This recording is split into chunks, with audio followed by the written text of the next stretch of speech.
Welcome, ladies and gentlemen. My name is KidLee, and this is episode 9 of the Intergalactic News Network.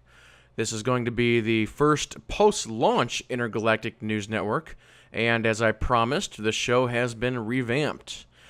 Each week, this show will have a few different segments. The first segment will be the news of the week. We will then jump into what I like to call the dev chat, where we see what the devs have been talking about. After that, the show can change a little bit. Sometimes we will look at add-ons, new stuff, and or quests. Then we usually round out the show with a little bit of Q&A. So, let's get this thing started. In this week's news, the devs gave us a look at the first post-launch Ultra Drop entitled The Strain. This is going to be a new level 50 area or zone. The new locations will be called Blighthaven and Northern Waste. Along with a new story and quest content, the Strain will also feature new housing plugs, new costumes, dyes, emotes, and a new hoverboard. The Strain is looking to drop in early July. Next up, I would like to mention a few things that will be added to WildStar in the months to come. For housing, a guest log that will tell you who has visited your plot. And for further customization, you will be able to add NPCs and other movable creatures to your sky plot. And finally, guild neighborhoods will be added. If you look around the sky and see those other plots or other houses, they will now be your guildmates. So let's go ahead and move on to some dev chat. Raxon started a post entitled Barbershop Needs to Happen Very Soon. Tony Ray replied saying this is definitely something we would like to do, but is not slated for any time soon. I, for one, am constantly wanting to change the appearance of my characters, so I can't wait until we can implement this. Fingers crossed. Next up, the devs did a state of the classes for each class in WildStar, so I will briefly go over what was said, starting with the Spellslinger. Our main focus for all classes over the past few weeks and months has been to resolve gameplay bugs. For the Spellslinger in particular, some of what we have been working on includes several issues with amps and spell surge interaction. Amp drop rates are another important subject, and while this is not handled by our department directly, we can say that plans are in motion to alleviate this issue. Beyond bug fixes, we are working on adjusting underused abilities, amps, and ability tiers for all classes to increase their use and open up more viable builds. Espers. Unfortunately, there has been several bugs for the Esper as well as a few global bugs in regards to classes. We have a number of fixes in the pipeline that will come online in the next few weeks. Mobility. As part of the core gameplay, the Esper relies heavily on being stationary in order to be fully effective. However, both PvP and mini PvE encounters require constant mobility to make that style extremely difficult to pull off. Something we are currently testing internally is to reward Espers for being stationary for short amounts of time rather than having certain abilities only usable while stationary.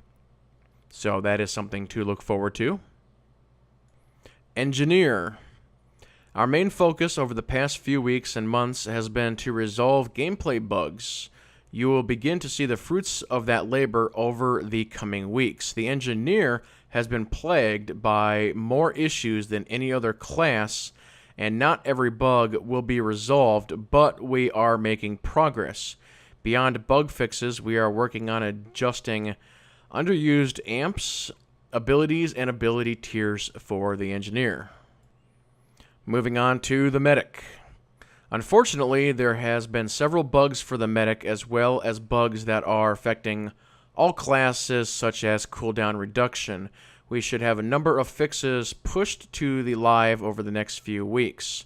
Single target PvE DPS, medic DPS against single targets appear to be lower than anticipated. Fixes to gamma ray bugs will help but we will be evaluating other changes as we monitor the situation. Focus management. This is something we are keeping a close eye on for all healers, but we are not planning any changes in the near future.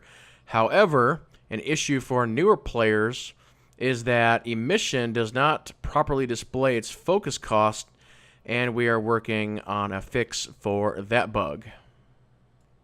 Warrior.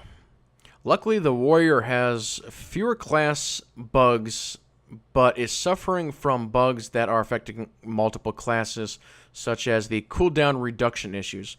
Bugs are being squashed as quickly as they can, and we are getting pushed to the Q&A test. As far as DPS, Warrior DPS output is slightly higher than where we wanted it to be based on all of the other utilities that they are able to bring to the table. We will be bringing down their burst potential slightly, which will help balance them against other classes in both PvP and PvE. And finally, we have the Stalker. And again, some of this information is repeated. They go on to say we have a large number of bug fixes for all classes that will be patched to live over the next few weeks. With WildStar's high mobility combat, we recognize it can be difficult to hit enemies with small telegraph ranges of the Stalker. To address this issue, we are looking at the following changes. We will be increasing the from behind area to 140 degrees up from the current 90 degrees. This should allow the difficulty of getting behind bonuses when your target is constantly moving. We will be testing range changes to the core Stalker telegraphs to match those of the Warrior, 7 meters up from 6 meters. And finally, the last dev chat for today comes in from the man himself, Jeremy Gaffney.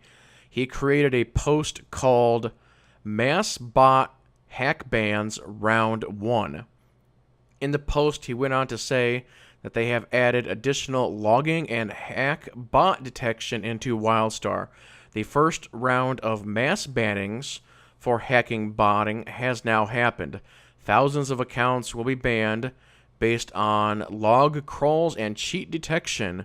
We've already banned numerous accounts over the last week based on player reports and GM investigations. We will continue to work on these issues and make things better for our players. So let's go ahead and move on to the add-on of the week. The add-on that we're going to take a look at today is called Zen Radar, and this is available on the Curse website. But basically what it is if you look here in the upper left, you'll see that I have a new box up here. And basically what this add-on does is it displays information about things that are in the area.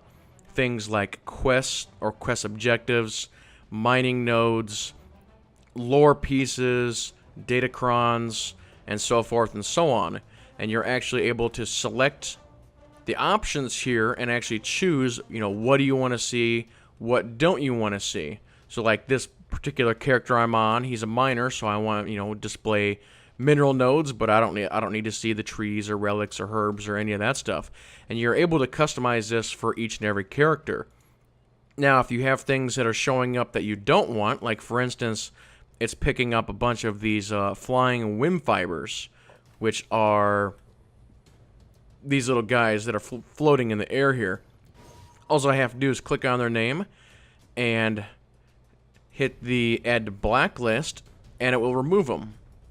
So now you can see we have a bunch of new stuff that's popped up. We got some targets, some quests, some lore, and let's say I want to know where it is. Like here's a Tales from. Well, where's it at? If I click on it, it will actually give me the arrow. So it's 50-some meters this way. And I saw the book pop up there for just a second. Where is it? Oh, there it is right there. We'll go ahead and we'll grab it, and you'll see that it will disappear from the Zen Radar. So once you get something, it will disappear. So yeah, it's a nifty little add-on. It really helps you out when it comes to finding things. So yep, that is the add-on of the week. Let's wrap up the show with a little bit of Q&A. If you would like to submit questions for our future shows, send questions to KidLee, asf@gmail.com, or send me a private message on YouTube. The first question of the day comes in from Kelgan.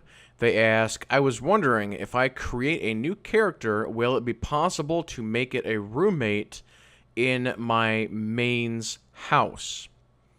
And the answer to that is, whenever you create any alts and that alt then gets housing, they automatically become roommates. And you can actually see on the screen here, it'll show up as like a little smiley face or a little happy face, showing basically that your alt or your main or vice versa already has that roommate ability. So there you go on that. The next question of the day comes in from Jojo. They ask, how do I claim my pre-order bonuses? So if you take a look on the screen here, down in the lower left, there's sort of a little box or a little like present.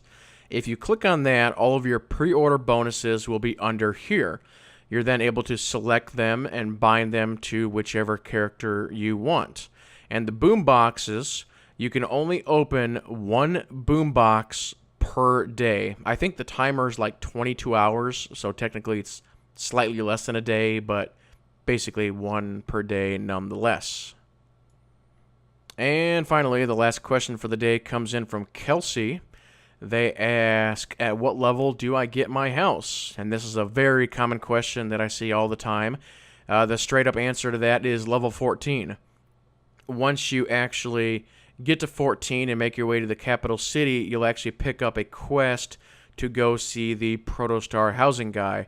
And from there, just follow along the quest, and you'll get your Skyplot and a few other little rewards along the way.